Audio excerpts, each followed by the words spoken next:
All right, well, why don't we get started here?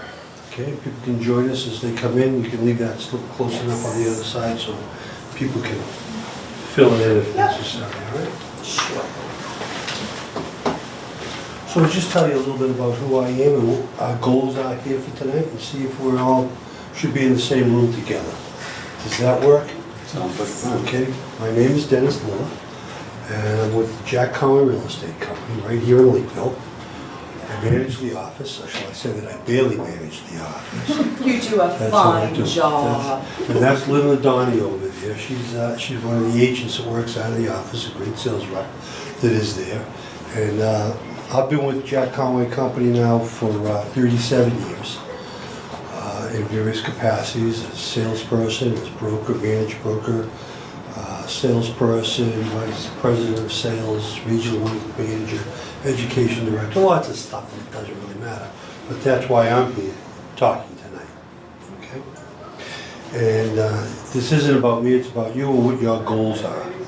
So you're looking to buy a home. Somebody here is looking to buy a home, yes? Yes. And you want to know how. Is that the way we're doing this? Okay, well that's what we're going to do. We're going to touch upon it lightly. And these are some of the things, and if you have any questions at all during the course of the evening, feel free to just shout it out, all right? Okay, so this is me. Trish Neal will be here later. Oh, she's just here, okay? And she's the regional lending manager for Conway Financial Services, who will also be talking as well. Hi, Trish. Hi. Welcome. So, some of the things we're going to talk about tonight, selecting and working with a real estate agent. How do we do that?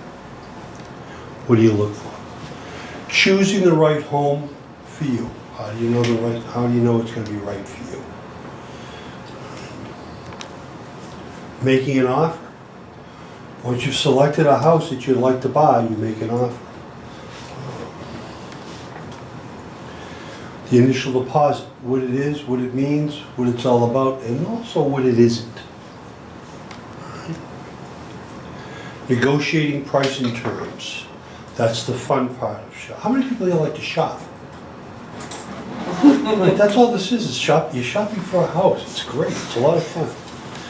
Negotiating price and terms. A little different than shopping. Obtaining a home inspection. We're going to do that. We're going to turn that down. I'm going to turn mine down. Everybody else can do the same thing. That'll be awesome. We're going to talk about obtaining a home inspection. What it is. Why. Signing the purchase and sales agreement. What is the purchase and sales agreement different than the offer to purchase? And financing the purchase. How are we going to get about financing the purchase? Unless you have cash. How many people have cash here to buy a home? Okay, all right. Very good. So why don't we get started? Let's talk about selecting with a real estate agent. What is a real estate agent? What do they do? Well, what you should be looking for is one with knowledge. Knowledge of the buying process. It is a process. All right? The process is a simple process, but it's not necessarily easy. I don't know if that makes sense to you or not, okay? But it's simple. You're going to be looking for a home. You're going to look for a house that's going to be right for you. You're going to be looking for one in your price range that you can afford to buy, to have as much of what you want involved in the house as possible. All right? So you're looking for an agent that knows the buying process. Knowledge of the market area. It's very important that the person you're dealing with has knowledge of the market area. Because there's more to it than just the house itself. What are you buying when you're buying a house? Well, you buy a home. But you're buying the land and everything that's on it. And you're also buying all of its rights and all of its rules and regulations that come with it.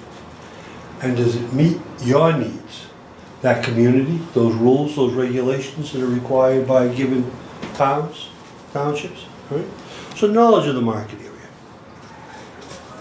Understands good negotiating techniques. It will help negotiate on your behalf. You can come to the big table. Okay. Don't worry, she's right there. You're just making sure she doesn't leave. Is that what the deal is? Okay.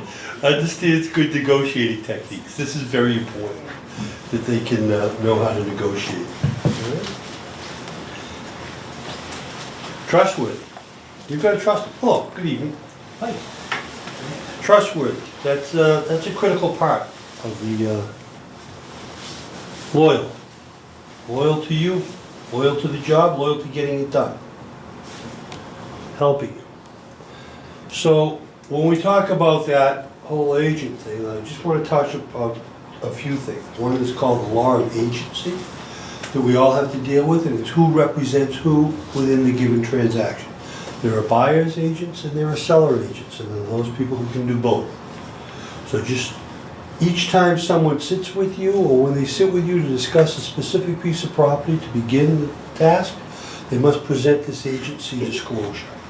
All it is a disclosure, letting you know the different types of agencies that exist and how they're going to work with you.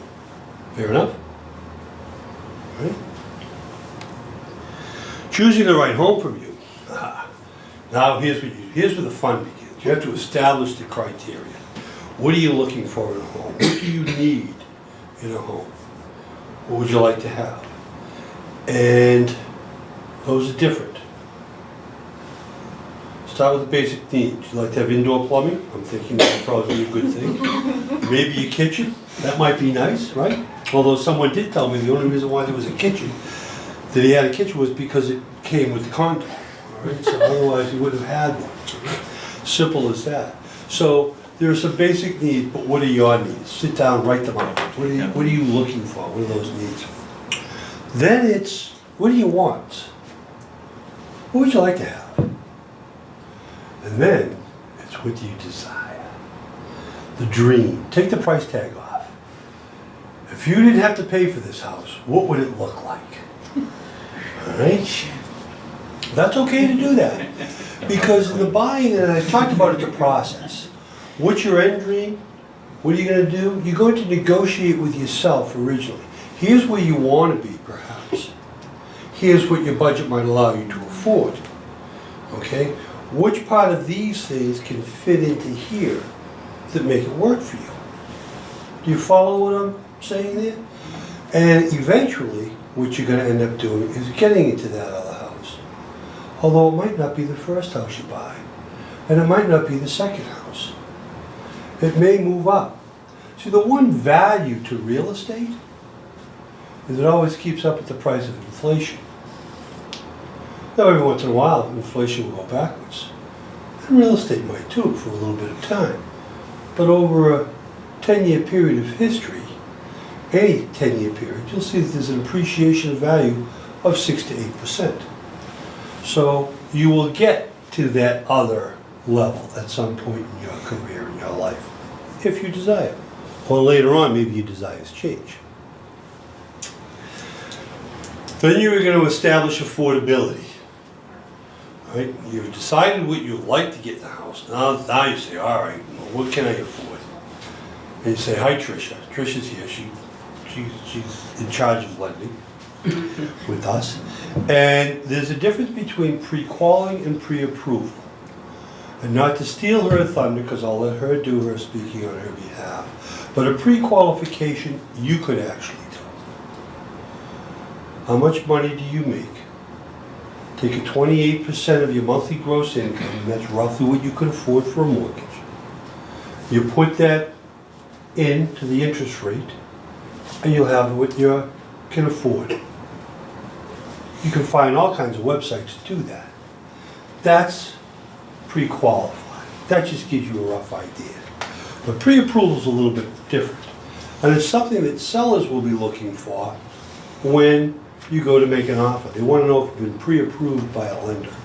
This is where you've actually spoken with a lender, talked with them, given them your credentials, criteria, information, and they process that and come out with the different programs that they have to offer and what can you afford based on that number.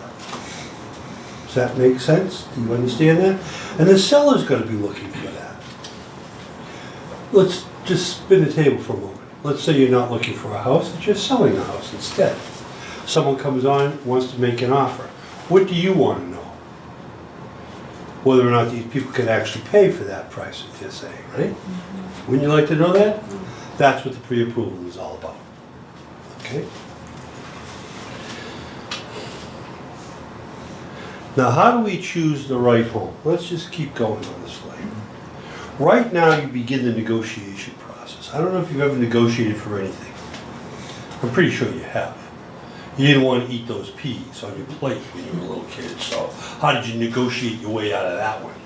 All right, that's all I want to say. But negotiating, if more than one person is buying, negotiation begins right there. Split up. Get into separate rooms. You each write your own list of criteria. Then you join.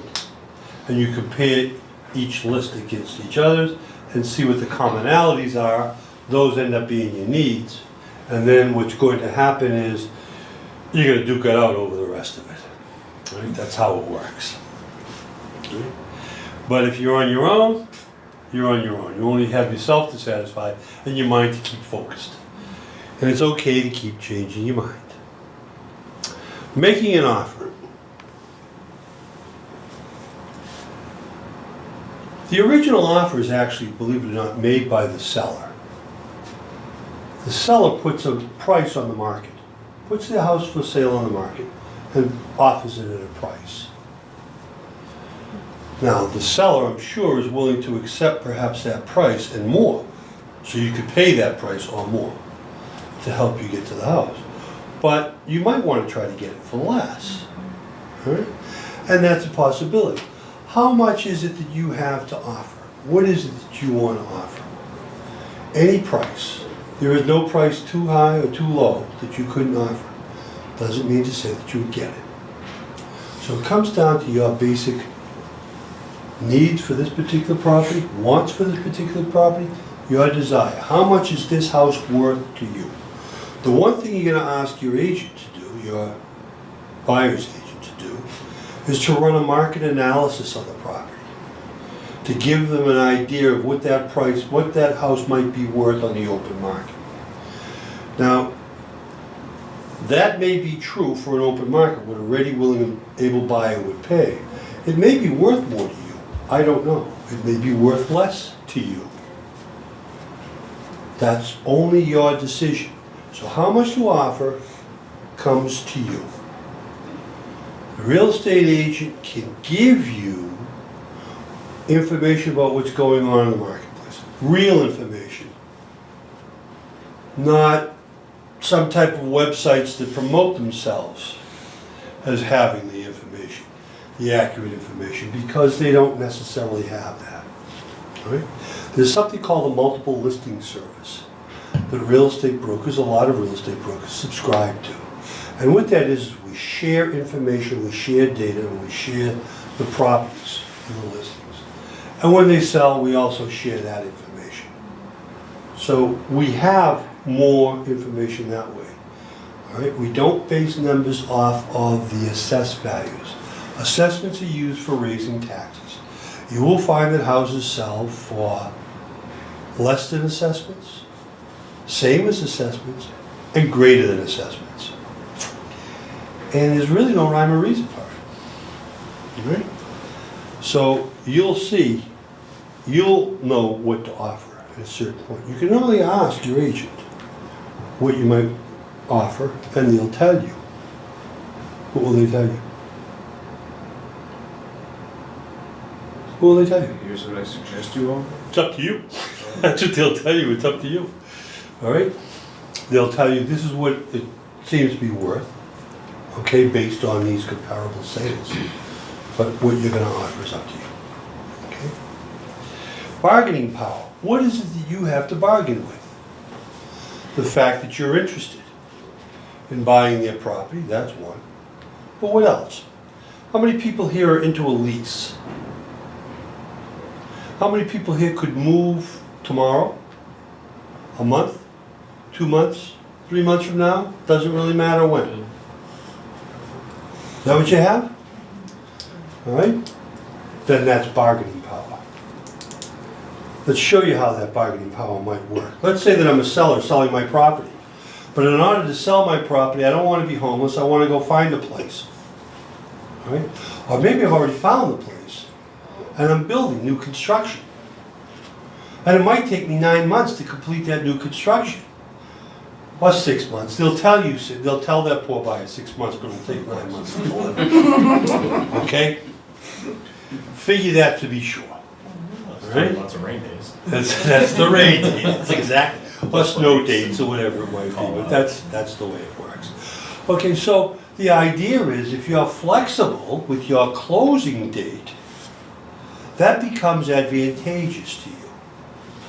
That becomes a bargaining point for you. I'll give you, for instance, how you can work these things out, okay? Home inspections. I'm not recommending anybody in the room not to have a home inspection. You have a home inspection. But I'm going to give you a personal example where I was able to, I have a pretty good idea of properties and what they have and how they're constructed, etc. And I was out shopping for a home one time with my bride. And I'm a pretty good judge of character and skill and what someone would like and doesn't like. I can read them, and I saw that there was no way that this person who I was showing this house to was not going to buy this house. I just saw that. That was inevitable. Okay? So, and the house had some difficulties with its construction and the shape that it might have been in. But I offered to purchase this with no home inspection. And the reaction came, why aren't we having a home inspection? And I said, well, what has to be wrong with this house before we don't buy it? How about the roof? She says, oh, we'll have to replace that in a few years because that's old. It looks like it's an original. What about the water heater? Well, we got to put in a new water heater. That's about 20 years old. We'll have to put a new one there. What about windows? Oh, we got to put in double glazed windows. We got to put in the insulation windows. No problem with that. I said, what if there's something wrong with the sill? The sill is what the house sits on, between the foundation. Oh, well, you know how to fix that, right? I said, yeah, so what has to be wrong with this house before we don't buy it, okay? You see, I wouldn't recommend you do that, but that became advantageous to me because this made my offer more appealing to the competitive offers for that purpose, okay? Because the seller thought that his house wouldn't pass through a home inspection, so it's quite possible it wouldn't. And now that I've moved into it, I'm quite sure that it wouldn't have. But it's fun. It's fun. Terms for inclusion. What's included in the purchase? What do you want included in the purchase? To define real estate is the land and everything affixed to it. So the house, the garage, a shed might be, okay, the trees are. But if it's movable, it's not considered real estate. So it could be, let's just say this, a tree is part of the real property. Once it's cut down, it becomes firewood, it's now personal property. Okay, just to give you an idea, so we're off of that side. So if there's any question in your mind about whether or not it's included in the sale, in the purchase, add it into your offer. Included as part of the purchase price is the refrigerator, the dishwasher, the stove, the washer and dryer, whatever you want. That was one of the inclusions I wanted. I was moving from a 7,000 square foot lot to a 6-acre lot. And guess what I didn't have? A lawnmower. You got that one right. Ding, ding, ding. And so there's a winner right there. So I made sure that I included that in my offer. Now that's personal property, okay? And it had no value written into the offer, but that was part of it. It was just, what am I going to do? You know, I could move in the wintertime, in which case I would have time to buy one. What's included? You want to be specific. Okay, you want to be specific. Conditions. Let me ask you a question. How do you buy things? How do you buy anything in general? What are you feeling at the time of the purchase? Compulsion. Pardon? Compulsion. Compulsion? Some people call that emotion. Okay, it's compulsion, emotion. I love this. I love this, I have to have it. Okay, does that not sound real? Okay, and so the same thing can happen when you're buying a house. But you need something to protect your interest. What's the condition of the property that you're looking at? You know that whole litany of things that I listed when I bought the house? Yes, I can do that stuff. Yeah, are you capable of doing that?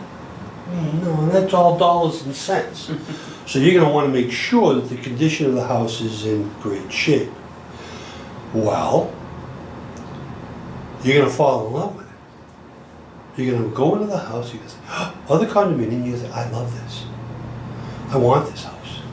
Okay? And you've been inside of it all of, I don't know, maybe 20 minutes, maybe 30 minutes.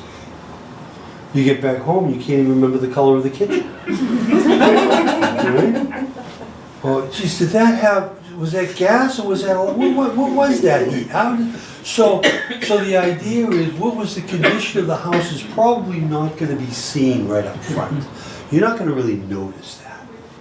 But you're going to have a period to see that in what's called a home inspection. So when you're making this offer, one of the conditions you're going to want is time to have a home inspection. Now the home inspection will last between 2 and 3, 4 hours, depending upon the size of the house. Right? And you want to be there for that. It's going to show you all the nooks and crannies and everything about the house. It's going to be there. And no house is perfect, not even the brand new house. All right? Not even a brand new house. Close to it, perhaps, but it's not. But at least you'll know what you can do. For instance, can you paint? Do you know how to paint? You can paint. Do you want to paint? All right, 2 different things. That's 2 different things, but what's the condition? Now, if I had to choose between painting and fixing the plumbing, I think I would rather paint. Okay? If I had a chance to fix the plumbing instead of the electric, I think I'll go with the plumbing. Plumbing, I'll get wet. Electric, I get fried. Okay, this is a whole different ballgame. All right, so it's what do you want to do? But you're going to go through it. The home inspector is going to pick out a lot of things, point out a lot of things to you about its condition.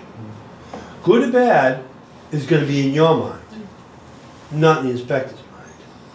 He's going to let you know the condition, and you're going to make the determination whether or not that's good. Okay. So that's going to be part of the offer to protect your interest, the home inspection clause. The other thing's going to be part of the offer. Well, if you don't have cash, you're going to have to take out a loan. What happens if you can't get that loan? You'll want your deposit back if you can't. So there's what they call a mortgage contingency clause that would be added to that offer to purchase. All right?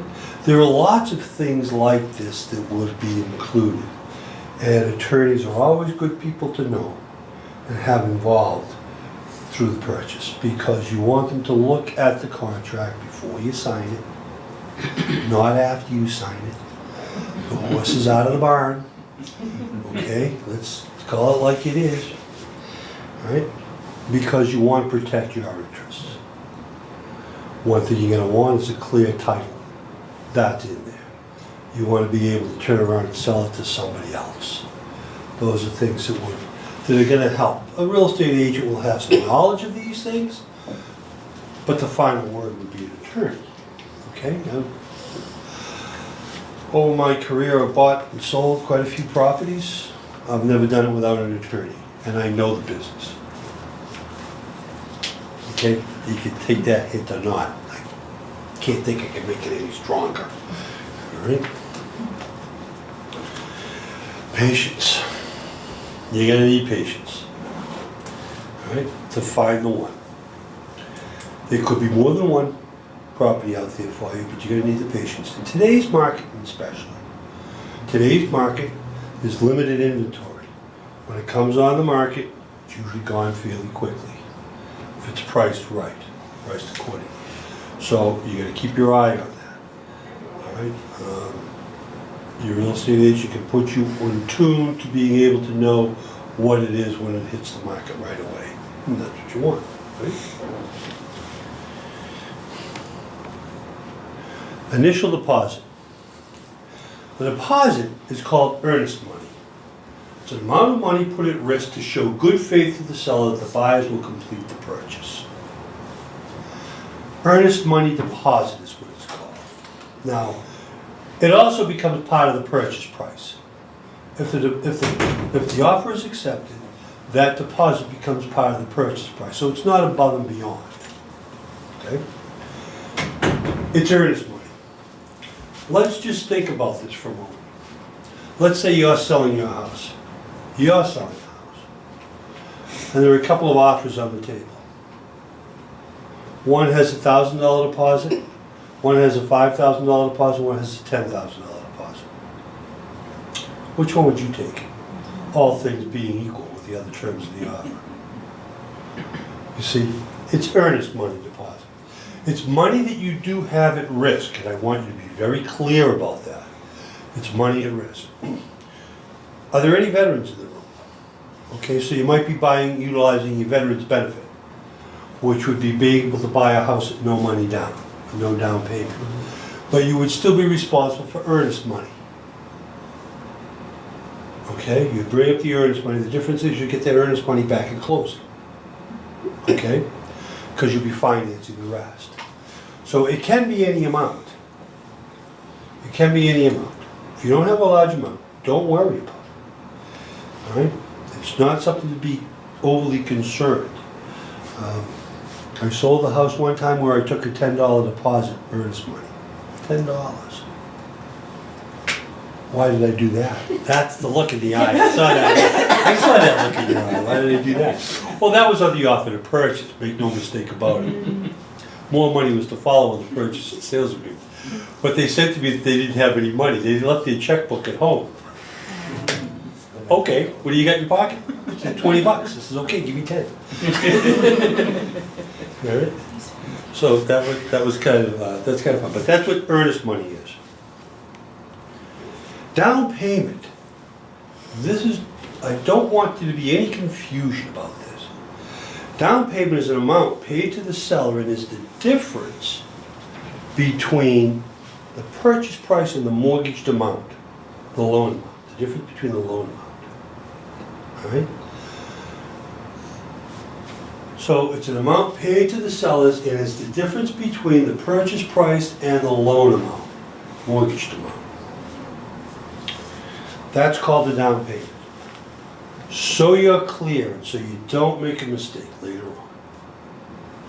Deposit and down payment are two different terms. Okay? The deposit is earnest money. Think of it that way. That's right. Shows the seller how earnest you are in purchasing the property. Let's say you're buying the property with 5% down. All right, 5% down payment on a $200,000 house is $10,000. Pardon me, I just want to keep the numbers round. All right. Okay, there's $10,000. There's the down payment. Does the deposit have to be that 5%? No. Let's do it this way. Let's say you're going to put as a down payment $30,000. Now that's $60,000 on that $200,000 house. Are you going to put that $60,000 up as a deposit? I would probably think not. Okay? Do not confuse down payment and deposit. Deposit is earnest money. How earnest are you in purchasing this property? Okay? By the way, I said the deposit can be equal to the down payment, can be less than the down payment, or it can be greater than the down payment. In the case of the veteran buying zero money down, your deposit is going to be greater than the down payment. Comes back to you with the loan. Okay, on a 5% deposit, that's a good earnest money. You might put up 5% as earnest money, and that could be the same as your down payment. You could have a down payment of 20%, but only put as a deposit 5%. Are we following that? Just so, when you get to the closing, the one who puts deposit money less than the down payment has to show up at the closing with more money. Those who put in the same amount as the down payment, they don't have to show up with any more money for the down payment. And those who put greater than the down payment actually get money back when they get to the closing. So the down payment, that's established by the seller? No, the down payment is established by you and the lender. Okay. How much can you afford, what program can you be under, and what's the process? Okay. Okay, Tricia's gonna go over all that, right? Yeah, she'll go over those different programs Yep. and how they can be graded, you know, I think you got a 3.5% program. We got 3%, 3.5%. Alright, no so we'll let her more talk than later. 5%, right? That'll do, all right, good, okay? Fair enough? We ready to move on? Any other questions? Okay. Negotiating price and terms, this is the good stuff. Offer, the initial offer, as I mentioned, was made by the seller. So in essence, you're making a counter offer to their offer. And it goes back and forth, it can go back and forth. How many of you go into a store and just pay the price tag? Right? That's what we were taught, right? Except for when we went in a Haymarket, Mom always had to negotiate with the food vendors. I don't know why that was different than all the other places that we went to, but it was. But that's this case here, okay? The price is being offered at a certain price, okay? But you're going to make an offer that's going to be comfortable for you, that this property is worth to you, with other conditions that you're going to attach to. All right? So that's called the counter offer. And it's going to be, those interests that you have are going to be leveraged by your real estate broker. So if you have that flexible time frame, you're going to offer that. You're going to write it in a time frame because a contractor must have an ending date, okay? You're going to write it in a time frame. But then the agent will say to the seller or to the co-broker, whatever's involved, that these buyers are very flexible about the ending date. So whatever your seller needs, they can do. All right? And they'll promote that to them. And sometimes that's just enough to throw it over the top, to give you that advantage. Okay? In writing. It's got to be in writing. In Massachusetts, the law in real estate is in order to be enforceable, it must be in writing. I know we get caught with negotiating verbally. Well, ask them if he'll do this and take them that. Will they do this? Will they do that? Will we do this? Even if it's all accepted, until it gets done in writing. Did you ever hear the term signed, sealed, and delivered? Okay, signed, sealed, and delivered. That means it has to be signed. And today we don't use a seal. Okay, no one uses sealing wax. But your signature is considered signed and sealed. Until it's delivered back to the parties, it's not a deal. It's not done. Okay, you follow? So it needs to be in writing. Texting, maybe, but I'm not going to let that one go to pushing the court. I wouldn't consider text in writing. Okay? They do have electronic signatures that you can use, electronic initials that you can use, but they each have to have a separate email address. Okay? You can't have two signatures come out of the same email address. They have to be separate email addresses. All right? So it needs to be in writing. And even though you're told you got the deal, until you have the paper signed by all parties, you don't have the deal. All right? In writing. Obtaining a home inspection. Talked about the home inspections, but the one thing you want to make sure is that they're a licensed home inspector. All right? Insured. They want to be insured. You want to make sure that they're insured. Types of inspections you could have. Mechanical. Mechanical would be like your heating plant, like the boiler or the furnace, or that type of thing, okay? The electricity, whether or not it confuses a circuit breakers and what the load is. Structural, the actual sills that I was talking about, the structure of the house and the way it's built and that type of thing. Lead paint. Some charge extra for a lead paint test. So you'll have to ask for these tests that you want done and what the price tag is as you go to compare them. Alright? Mold, asbestos, anything you want. Now, there is a law in Massachusetts called Title V, and that is for on-site septic systems. And the law requires that the property be inspected for, the Title V inspection needs to be done prior to transfer. That is borne by the seller. Anybody can pay for the repair though.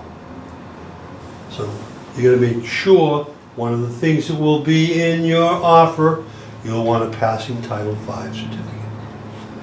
If the seller's to deliver that. If they can't deliver that, find another house. Alright?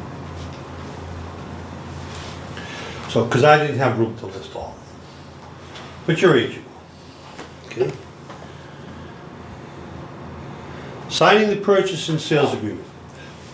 The offer to purchase, you negotiate over an offer to purchase sometimes. I never liked that myself. But you work with the offer to purchase, and once you execute that, what you're really doing is signing a contract to sign another contract. All right, and that other contract is the purchase and sales agreement. My recommendation is go directly to purchase and sale agreement. Pound it out. It takes a little bit longer to do it that way, but it's all inclusive and you know what it is at the end of the day. All right? And remember, you need to have your attorney review it. So one of the inclusions could be subject to the satisfactory review of the buyer's attorney by a certain period of time.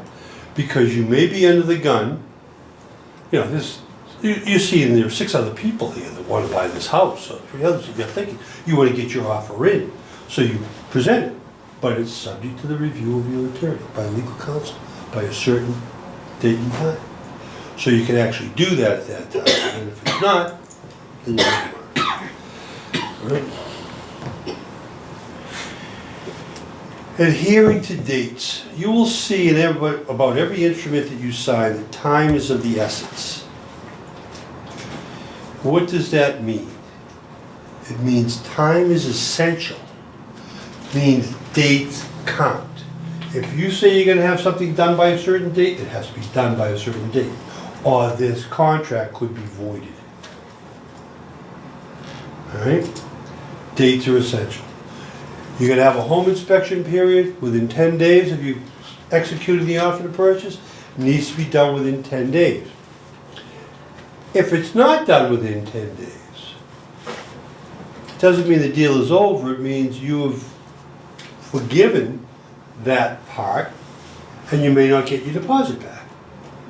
So you either get it done by that date or you extend that date, mutually agreed upon by the buyer and seller.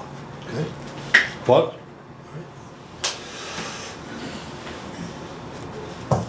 transferring agreed upon terms from the offer to purchase. Make sure that if you utilize an offer to purchase, and it goes that way and you've agreed to something, that the terms that you included in that offer to purchase that was agreed upon gets transferred into the purchase and sale agreement.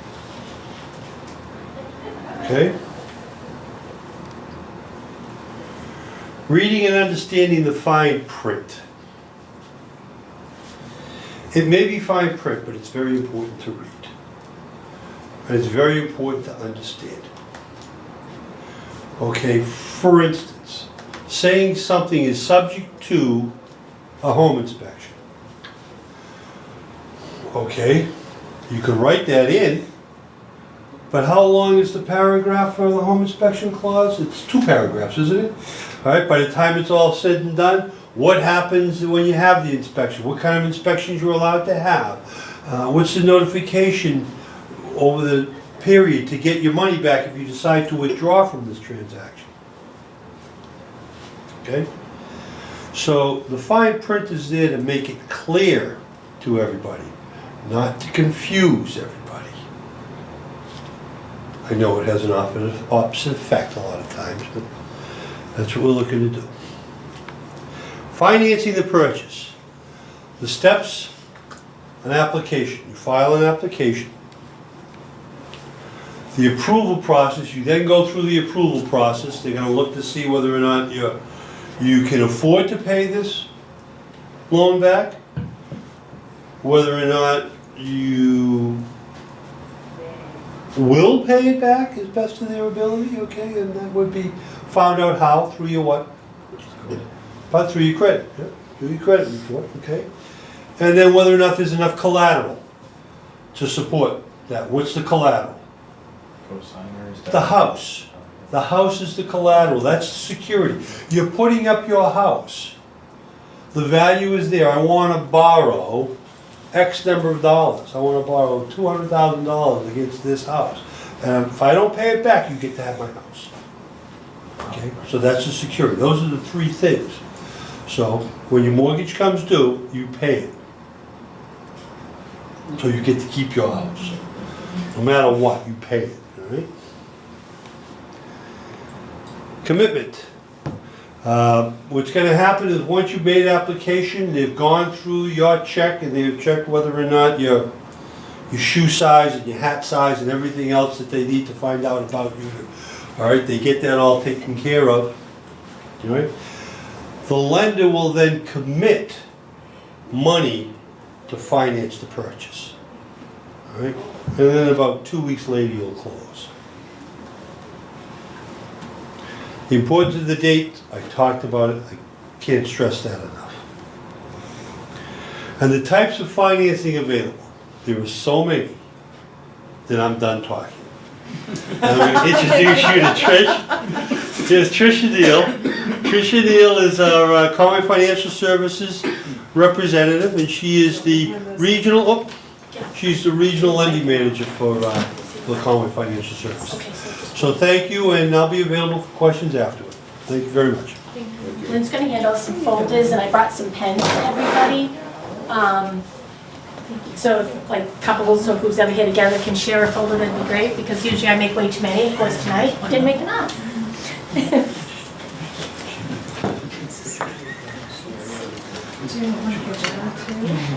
Do you guys want to sit near? Do you want so you can both look at the folder? She wants to keep an eye on her, that's what she wants to do. Thank you. Oh, good, you're the next one, perfect, okay. Well, hi, my name is Trisha, and I've been doing mortgages for a long time, about 30 years, and I've worked for the part of the Jack Conway organization for 20 years. So there's, like Dennis said, a whole bunch of different mortgages out there, and we do have a veteran here, right? So I won't skip over that one. Primarily, you know, when I know Dennis is kind of stressed about the pre-approval being, you know, where the credit is checked, income is checked, things like that, so it's more solid than a pre-qual. No seller is going to even accept an offer without you being pre-approved. So it's the first thing you really want to take care of is getting pre-approved. Because a real estate agent isn't going to want to show you properties until they know you're pre-approved. Not because they're lazy and they don't want to do their job, but because they don't want to disappoint you and go out and show you houses priced at $400,000 and you only qualify for a $200,000 price, because then the rest of the houses are going to look pretty disappointing. So it's really important to get pre-approved as soon as you can in the process. And we have the different types of loans. If you want to just, if you go to the back of your folder, there's handouts in there. The very first sheet, I just kind of did a little printout of all the different loans that we offer. And the first one I have listed there is just your conventional loan. So your conventional loan is called a conforming loan, a conventional loan. The typical conventional loan has 5% down. They usually look for a 620 or better credit score. In conventional loans, your rate is tied to your credit. So the better your credit, the better rate you get. The worse your credit, you know, it's a sliding scale. There's, anytime you put less than 20% down on any type of mortgage, there's going to be some type of mortgage insurance. Different mortgages call it different things. VA calls it the funding fee. Rural Housing calls it the guarantee fee. But there's gonna be some type of mortgage insurance, whether it's a one-time roll into the loan amount or you pay it on a monthly basis. But we offer different types of mortgage insurances on the conventional loans. You can do what's called lender-paid mortgage insurance. So the rate's gonna be increased a little bit, but the lender pays your mortgage insurance for the life of the loan. So you kind of got to look at it. You know, it's always going to be a case by case. Depends on where pricing is with loans that day. So if the price is better for you to take the higher rate and your overall payment's going to be better that way, then take the higher rate. Especially if you're a first-time home buyer and you're only putting no money down, it's going to take you a long time to get to 22% of equity in that property. When you can drop your mortgage insurance. But if you're going in with 10% or 15% down, then you gotta weigh your options. Maybe it's better to take the lower rate in the monthly mortgage insurance, because then I'm gonna reach 22% of equity. I can go to the bank and say, get a new appraisal. If the appraisal shows I now have 22% of equity in the property, I can drop that. So these are different things, and you don't have to know all these. These are things, the mortgage person, hopefully me, is going to guide you through in what you can do and, what's the best fit for you. And that's how initially I look at it. I did 3 pre-approvals today. And in each case, I pre-approved them for a mass housing loan and an FHA loan. Because the mass housing loan, even though the rate's better, the mortgage insurance is better on it, they're stricter on how they qualify someone. So this gentleman qualified for $200,000 sales price with no money down, so a $200,000 mortgage amount going mass housing. But when I put him in an FHA loan, which requires 3.5% down, he qualified for a $250,000 sales price. That's a big difference. And that's because FHA is more lenient in the way they approve. So that's what I try to do. I try to look at all the programs and present you with the options and figure out what's going to work best for you together. So the conventional loan, pretty much, most people are going to use this when they're putting 10 or 20% down or 5% down. It's a good product, especially if you've got really good credit, because you're going to get your best rates that way. Your MI is going to be much less that way with a good rate. So all those things have to be weighed. They do have the conventional Fannie Mae, Freddie Mac, that's all conventional lending. They both now have first-time home buyer programs that you can put as little as 3% down. So we also can look at those products. Some of our other less down payments are a little bit of a better deal, but sometimes this works for the right person. So that's an option as well. You can do second homes on conventional loans. You can buy multifamilies with a conventional loan. You can buy investment properties with a conventional loan. So you can do it all with a conventional loan. And they offer fixed rates and adjustable rate mortgages. And the conforming loan limit for most of the counties in Massachusetts is $484,350. So if you need to borrow more than that, we're doing what's called a high balance loan, and the rates usually are a little bit different. They're usually a little bit higher. Okay, so then the next loan, did anyone have any questions on conventional financing before I move on? Okay, so FHA financing is the 3.5% down product. FHA is the most lenient product out there. Credit-wise, how we qualify you, it's the most lenient. The only thing it's not the most lenient on is the shape of the collateral. Because they will let a credit score go down to 580, and they let a person really extend on their ratios, but they want the collateral to be in really good shape. Because the person's getting in with little money down, so they want the collateral to be good. And what they mean, how they define that, one of the biggest things is peeling paint. So you can't have any peeling paint. Inside the house, outside the house, garage, sheds, anything's on the property. No peeling paint. They don't want any safety issues. So if steps are missing railings, or if a step you go up to walk on it when you're looking at it properly and a step is wobbly, that's not gonna work. Railings have to be there, and then the spindles, like on a deck, they have to make sure that they're the right length apart. No holes in the walls, no broken glass, no exposed wires. Obviously no holes in the roof, things like that. A question about Yep. that actually. If you say like you got a house that's like right next door to your fiance's parents' house, Yep, but the steps are messed up. yep. you want to qualify for the FHA loan, Mm-hmm. can you actually offer to fix those steps before a home inspection to qualify for that? Well, you can, you don't have, and you wouldn't even have to do it, like, banks never look at home inspections. Home inspections are a great thing for you to get, absolutely.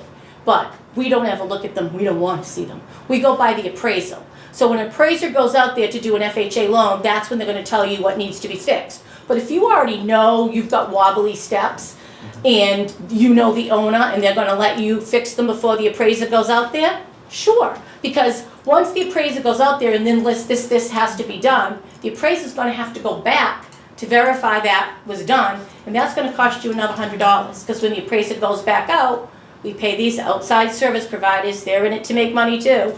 They charge an additional $100 to go back to the property to inspect to make sure the work is done. So, or the seller can fix, sometimes if this is an FHA offer, the property has to be in shape, the seller can step up to the plate and say, okay, we'll agree at this price and we'll agree to fix these things. So, that can be done as well. But like the FHA is a great program. They do have mortgage insurance. They roll a portion of the mortgage insurance. They finance it into the mortgage amount. It's 1.75%.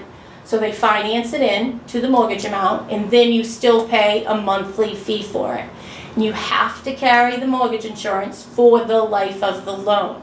So you could never get it eliminated, even when you got to 22% of equity in the property.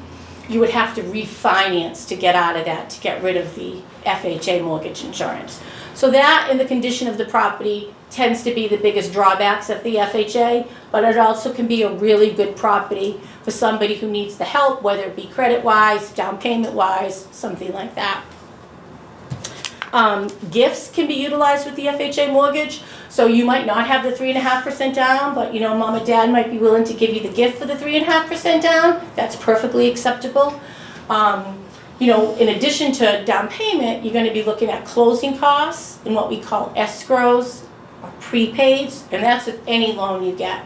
So your closing costs, depending on the size of the loan, are going to run you anywhere from $5,500 to $6,500. In addition to that, you've got your escrows and your prepaids. You're going to pay your first year's homeowner's insurance up front.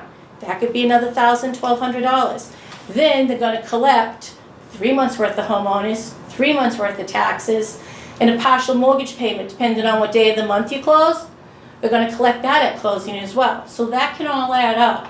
So that's why sometimes if you can get a good gift, it's great. Sometimes if you let your realtor know before going in, tell them, look, I really am going to need some assistance with my closing costs. So they can say, okay, so say the seller agrees to, they know their house is worth $200,000, you're willing to pay $200,000. Then you could say, okay, Mr. Seller, we'll pay you $205,000 for your house, and you give me that $5,000 back at credit towards my closing costs.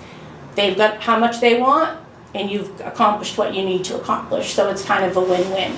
And that's acceptable, gifts are acceptable on any of the mortgages. So the conventional, the FHA, any of them.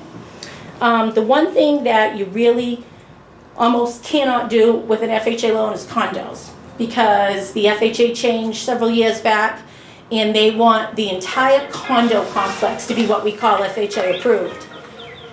There are very few complexes in the area that are.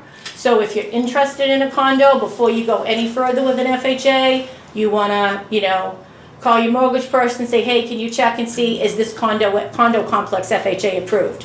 Like I said, there's very far and few in between in all of Massachusetts, actually. So that would be the only downfall of using the FHA mortgage. Then we have the VA loan. So the VA loan is probably actually, thank you for your service, the VA loan is the best mortgage out there, hands down. So if you're a veteran, you take advantage of it. If you don't have your eligibility certificate, we get it for you. We just need a DD-214. The VA loan is no money down.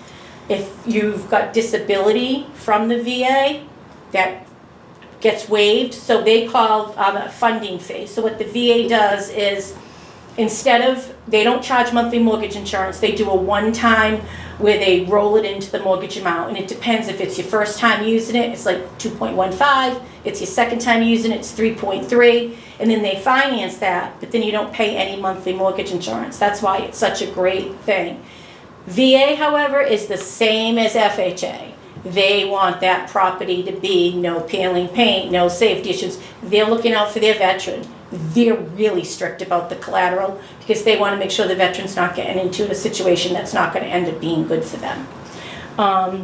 Other quirky thing about a VA loan is you have to get a pest inspection and the veteran can't pay for it. However, I want to say pretty much almost 100% of inspection companies now, they offer that as a free service as part of the home inspection. And as long as they know on the home inspection that the VA inspection was, offered free of charge along with that, that's not a problem.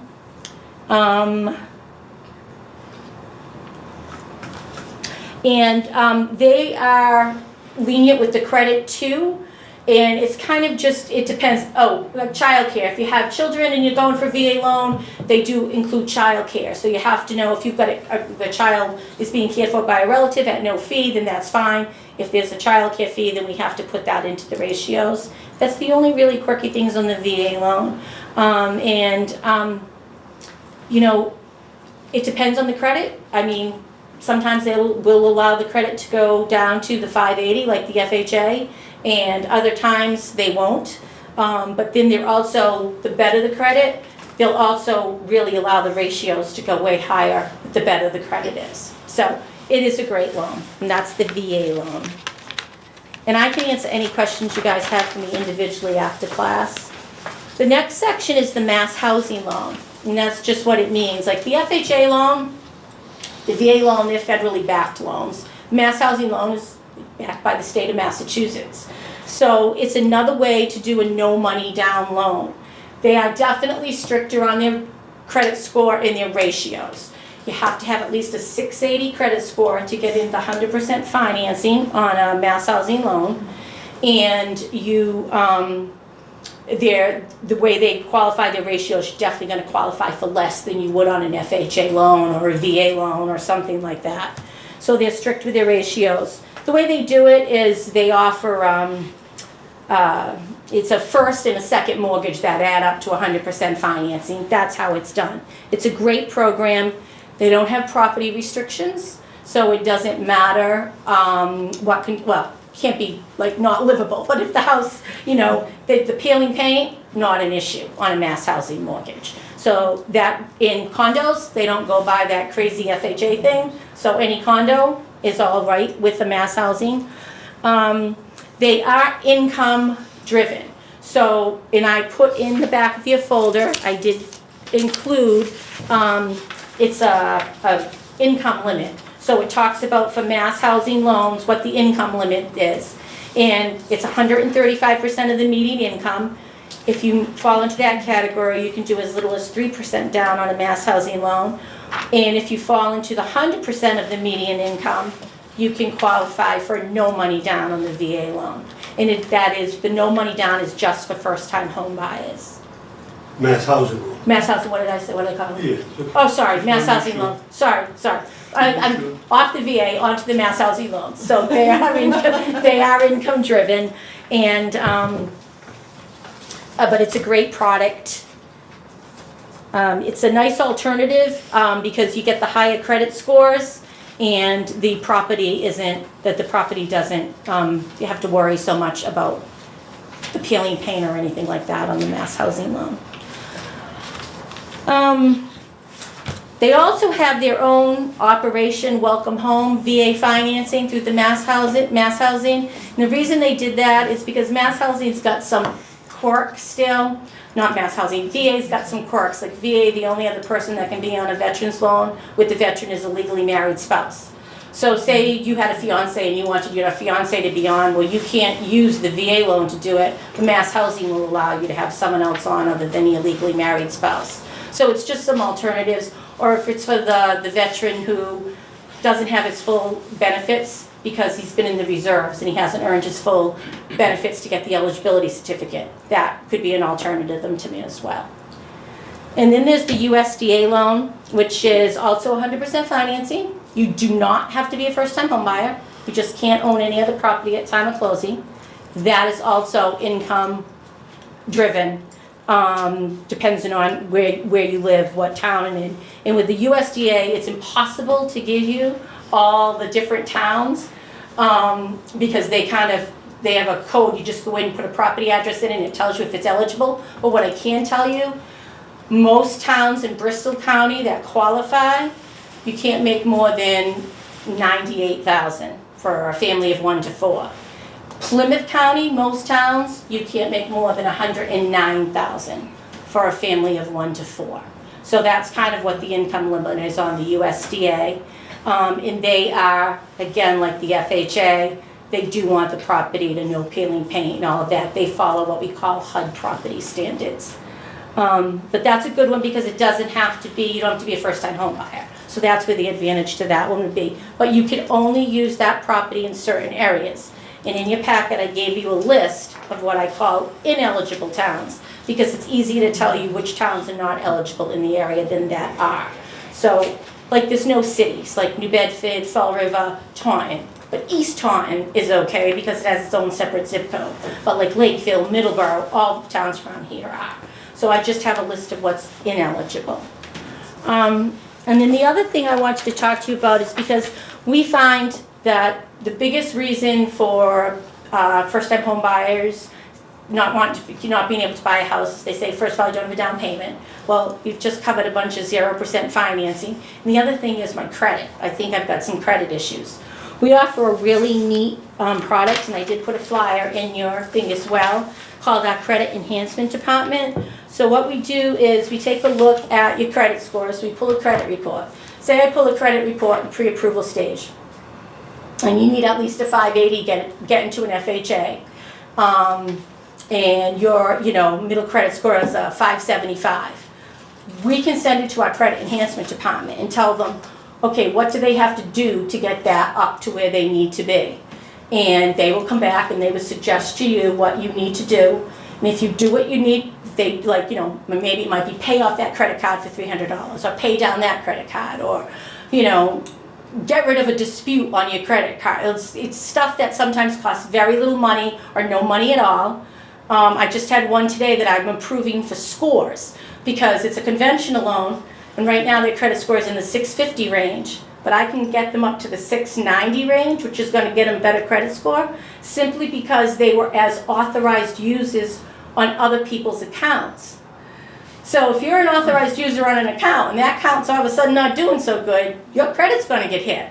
But you can get off of that because an authorized user is not responsible for paying it. They're not responsible for everything. So these people literally improved their score by over 40 points just by having their selves removed as authorized users on other people's accounts. So there's definitely things you can do.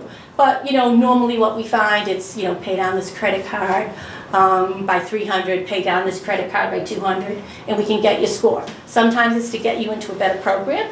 Sometimes it's just to get you a better interest rate. But it's all done free of charge. And there are a lot of agencies out there that do this, but they will charge you per credit line, trade line that they have to fix. So say you have one from Victoria's Secret and, Visa and something else. They would charge you per each item per all three bureaus because you got to fix it at TransUnion, Equifax, and Experian. So if it's $40 a whack, that adds up because it's $40 per bureau per how many trade lines have got to be fixed. And we do it all free of charge. And then once you get us the fact that you've accomplished all this, we get that, we pull a new we go back to the credit bureaus. They instantly improve your credit scores, and then we can upload that, and it works wonderful. It's a great, great program. So, anyone have any questions? One thing that we're seeing more is parents going on as co-signers. What is the effect to a parent? And how quickly can a parent be taken off of? Well, that's going to depend on, it's a lot of different factors. If the loans, I would say you can do a parent as a non-occupant co-borrower on an FHA loan, and that does become sometimes the parent will go on to help. Now, for the parent, we call it a non-occupant co-borrower because we consider it to be more than a co-signer. You're on the deed, you're on the mortgage. So whatever happens to that mortgage, you're responsible for. If, your child starts paying it late, that's going to get the parent, just like if you co-sign for an auto loan for somebody. And as far as getting a parent off of it, typically as long as they have a whole year of on-time payments, and you can prove via canceled checks that they were made by the occupant who's living in the property, chances are they would try to get that parent removed without having to refinance. But then for some reasons, it's not a guarantee. They might say, no, the only way you can get the parent off is to refinance and get them off that way. So that might be something that you actually talk to your lender about prior to even... Well, I mean, if the parent can co-sign for you, or if they would be willing to take them off? Well, yeah, if say like the negotiation between the buyer and the parent would be, the contingency being like, I will co-sign for you, but I don't want to be on for the entire duration of the loan. Yeah. Yeah. That way up front you could get like something in writing from the... Well, you're never going to get anything in writing like that from a lender, That you can because, right, it's going to be, and the thing is, a lot of lenders sell their mortgages, and then they sell again, and then they sell again, so they're not going to guarantee that. So if it's a gift, do you have to say who the gift came from? Like Yeah. I'm guessing you have Yes, to a prove gift where it's is, we coming have a from. gift letter, everything, and that's, great point. Everything is about the paper trail. Yeah. That's what I always say. Show me, show Yeah. it to me. You gotta make it sense. So we're gonna wanna see, there's a gift letter form that you gotta fill out. Okay. Then we're gonna wanna see where the donor got those gifts. So Mhm. like an FHA loan is a little bit higher on a conventional loan or a mass housing loan. Basically, they just want the parent to fill out the gift, and then usually what I say to the parent, just write them a check. Then when you get that canceled check back, show the canceled check, and then we see it going into the borrower's account. Oh, And the okay. FHA mortgage, they want to see it actually coming out of the gift donor's account. Oh. So they want to see a statement that shows the gift donor had the money in their account to give them the gift, and then they want to see it being deposited into the borrower's account. Basically, they want to make sure it's not mattress money. Exactly. So what they want to make sure is, Yeah, my mattress was stuffed. I know it was stuffed. what they want to make sure is that somebody didn't go out and take a loan out, and then all of a sudden this $5,000 appears in the donor's account, and then they're giving that to you. Well, Where'd it come from? where'd it come from? Yeah. So it's paper trail, paper trail, Okay. paper trail. Yeah. And they look at everything, and it's, more like they're doing I try to say, like, it's almost like a forensic investigation. When they look at checking accounts, they're looking like if you've had, and I'm not saying this is a reason that you're going to get denied, but be prepared to explain it. If you have overdrafts on your checking account at the end of every month, they look to say, why did you have those overdrafts? Write us an explanation of why you had them, so. Any other questions? But we can get a lot of mortgages done, and we offer everything there possibly is, so, don't be afraid of it. Everybody's afraid of the financing part. Oh, actually. It's not that scary. So I've been banking with Citizens Bank for probably about a decade and a half. Mm-hmm. And they do housing loans, Mhm. correct? Yep. Now, since I've been banking with them, would it be easier for me to go through the loan Absolutely process?